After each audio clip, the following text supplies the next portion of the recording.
The Canada Goose Company, based in Toronto, Canada, has been one of the largest and most recognizable purchasers of real fur, specifically coyote furs. Canada Goose markets a wide variety of jackets, parkas, vests, hats, gloves, shells, and other apparel through various avenues, both wholesale and direct to customers with their own retail stores. Canada Goose has become the unofficial jacket of film crews for its incredible quality and its ability to keep a person warm, and its notoriety as such was amplified in its jackets after being featured in films like Day After Tomorrow and National Treasure. Surprising many, Canada Goose announced that through a phased approach will end the purchase of all fur by the end of 2021 and cease manufacturing with fur no later than the end of 2022.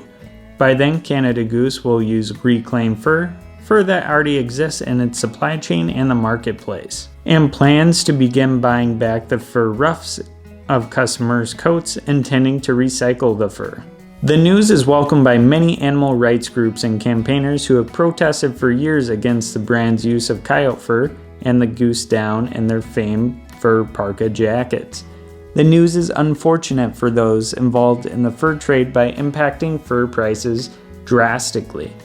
Before we dive more into this topic, I'd like to take a moment to ask you all to like and subscribe to our channel. Every subscription and view helps give our viewers more videos to enjoy.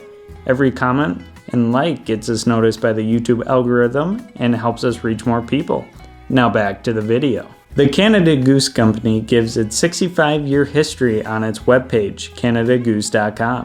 In 1957, Sam Tick immigrated to Canada, founded the Metro Sportswear Limited in Toronto. They specialize in woolen vests, raincoats, and snowmobile suits. In 1972, David Rees, Sam Tick's son-in-law, joined the company and facilitated the invention of the volume-based down-filling machine.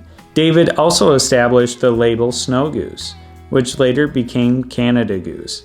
By the late 1970s, the company was providing parkas to police, park rangers, and other public sector workers. It also sold designs to larger apparel manufacturers like LL Bean and Eddie Bauer. Danny Rees, the son of David Rees and grandson of Sam Tick, joined the company in 1997 and in 2001 became president and CEO.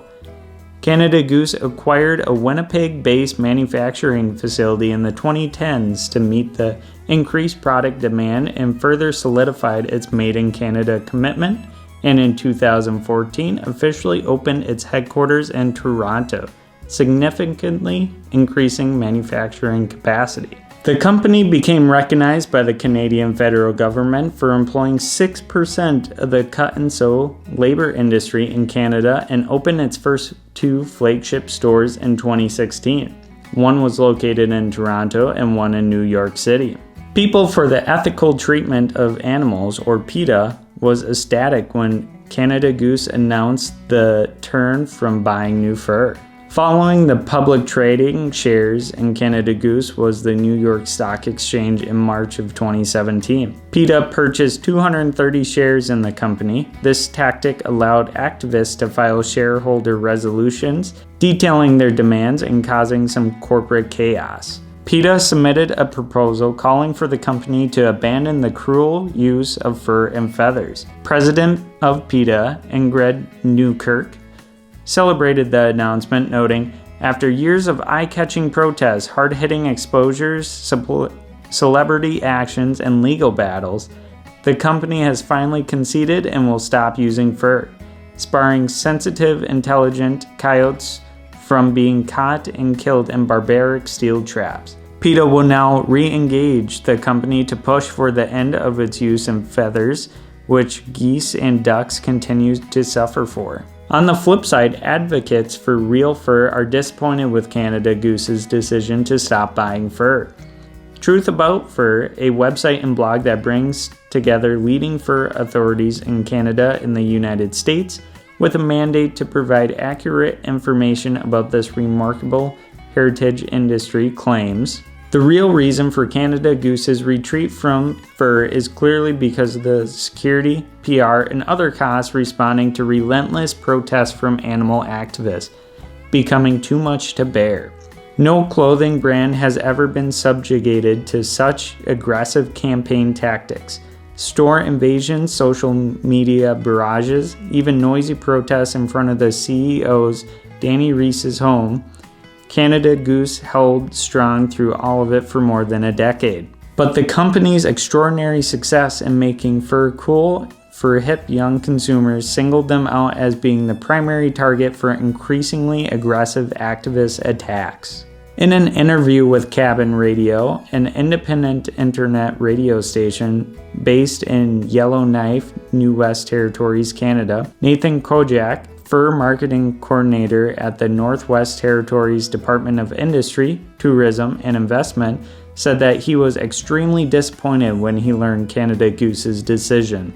Kojak said, "Coyote is a big species that sells in the auction house the Northwest Territory uses to sell furs on behalf of harvesters. The Canada Goose decision hurts the industry, which is what we don't need. Trapping is an important part of Native people's livelihoods in the traditional economy as there is no farm fur in the Northwest Territories.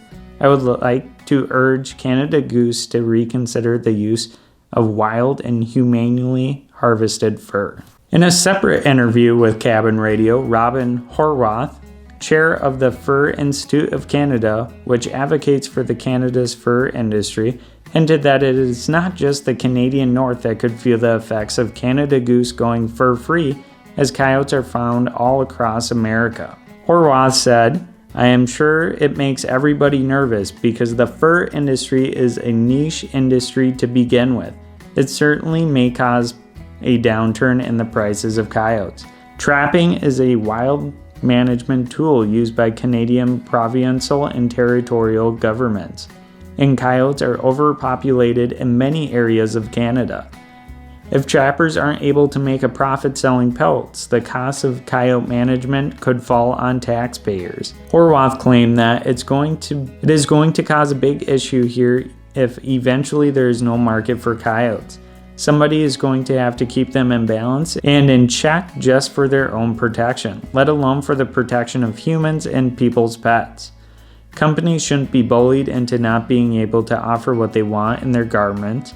It should be the choice of the consumer.